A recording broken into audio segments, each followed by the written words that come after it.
Hello everyone. In today's session, we are going to look at the difference between four fields of analytics. These fields are data science, machine learning, deep learning, and artificial intelligence. Let's first have a look at data science. So data science is a very basic and compulsory requirement for machine learning and deep learning. Without data science, machine learning and deep learning are not possible. So in turn, without data science, artificial intelligence is not possible. Data science consists of several set of operations which are related to the data. These operations are data gathering, data cleaning, data subsetting, data manipulation, and data insights. Let's have a look at these operations one by one. So data gathering is about data collection. We have two ways. One is the direct way. In direct way, we gather the data, we collect the data with the help of online and offline surveys by filling up the questionnaires.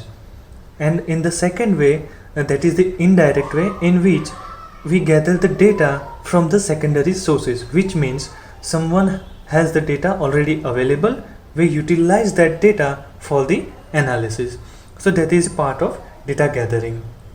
In data cleaning, we remove the redundant rows, we remove the redundant columns, we remove the outliers, we remove the missing values. That is the part of data cleaning. In data subsetting, we only choose those columns and rows which will be helpful to extract the meaningful information from the data. That is the part of data subsetting. Data manipulation means converting the uppercase string to the lowercase or vice versa, replacing the missing values with mean, mode, or median of that particular column. So that is the part of data manipulation. And finally, we have data mining. So in data mining, we have a different techniques like regression analysis, cluster analysis, factor analysis, decision tree, random forest, bagging and boosting, neural networks. So we have these different techniques in data mining which we can utilize to extract the meaningful information from the data, to learn the patterns available in the data. One thing that I would like to note over here is that data cleaning, data subsetting, and data manipulation are the very most important parts before going for further analysis, because without these three steps, whatever the information you extract from the data will not be that much useful. So always remember that before going for the analysis of any data, you must go through the data cleaning, subsetting, and manipulation part. So that is the part of the data science. Now let's have a look at the machine learning. So machine learning is the combination of two terms, machine and the data science. So in machine learning, your machine, that is your personal computer, that is your laptop, that is your PC, will utilize techniques of data science to learn from the data, to learn the patterns available in the data, and hence we call it as a machine learning. Machine learning have three stages: model building, model evaluation, and model validation.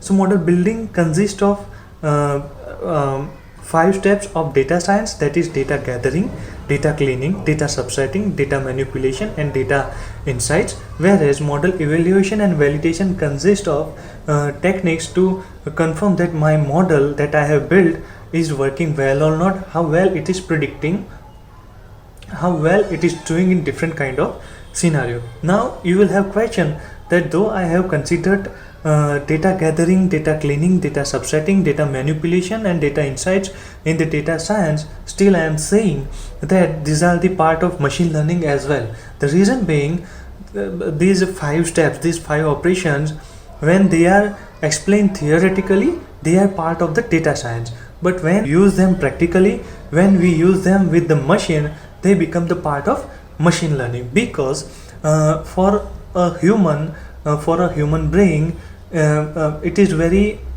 impossible task to do all this complex calculation, and hence we will need the help of machine to do the complex calculation and come up with meaningful information, and hence it is the part of machine learning. Machine learning has 3 types: unsupervised learning, reinforcement learning, and supervised learning. To understand these three types, first of all consider that you have a Excel sheet in which there are two columns, column A and column B. Column A consists of the data of credit score that will vary from 1 to 1000, whereas column B has the data of loan is given or not, which will be denoted by 0 and 1, where 0 means loan is not given, 1 means loan is given. So column B is my dependent variable, whereas column A is my independent variable. So in unsupervised learning, only independent variables will be available, no dependent variables will be available. So my dependent variable will not be there, only the data which I have is consist of independent variables. So the techniques which I can use for unsupervised learning and all those independent variables are cluster analysis or a factor analysis. So with the help of these techniques, I can get the meaningful information from the data. In supervised learning, I will have both the independent variables as well as dependent variables. So with the help of techniques like regression, support vector machine, decision tree, neural networks, and many more techniques, I will have the meaningful information from the data. So it will be part of supervised learning. Whereas in reinforcement learning, neither dependent variable nor the independent variables will be available. Reinforcement learning is consist of the algorithms like Q-learning, in which model will learn by actually working in the live scenario. For example, autonomous car will learn to driving in the live traffic scenarios. So this is how reinforcement learning will work. We have different tools to do the machine learning, which are Python, R, and SAS. In Python, we generally use scikit-learn and stats model package for different unsupervised and supervised learning, whereas in R, we have different number of packages like E1071, RPart, and many more packages are available in R for the machine learning. Okay, now let's have a look at the deep learning. So deep learning is a specific branch of the machine learning that deals with the different flavors of the neural networks. These different flavors of neural networks are simple neural network, convolutional neural network, recurrent neural network, and the long short-term memory. Now the application of deep learning is in object detection, in image and video recognition, in image and video analysis, speech recognition, natural language processing and understanding, as well as in natural language generation. And finally, we have a term called artificial intelligence. So it is a big umbrella which consists of machine learning and deep learning, which empowers the machine to take the decisions on their own with the help of data science techniques, in which there is no need of human intervention. Thus, it will imparting humans' natural intelligence in the machines and giving them ability to understand and react according to the situation. A small example of artificial intelligence is like autonomous car is driving on a road, and in between the road it sees a tree. So based on the traffic situation and based on the distance between tree and the car, that autonomous system will take the decision to move the right or a left or to stop. So this is a small example of the artificial intelligence. So that's it for the day. Thank you everyone.